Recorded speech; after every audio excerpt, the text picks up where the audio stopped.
imba imbiro mutunzi dara kitufu banange tusinzo mutunzi tuimbe oh oh oh oh banange oh oh haleluya katonda wafe.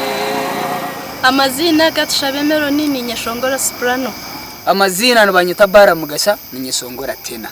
Isi nabasa Nyeshongora soprano.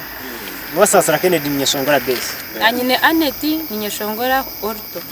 Amazina nirakane banyita Alan Wabine ni director wa kwa yeje. Ntongera kumanyisa abantu mwena nguntu eshongoro mikoro yona oyihiro horufu.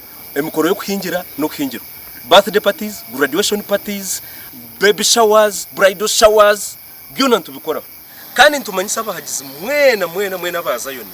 Nguzayoni ruho kandi ruho kubahereza. Kandi ntugamba izina rya hanga. Kandi woru kwenda Zayoni kwaya kwija mukoro gwawe. Tere nambeza hansi. Zion choir, we fight for Jesus.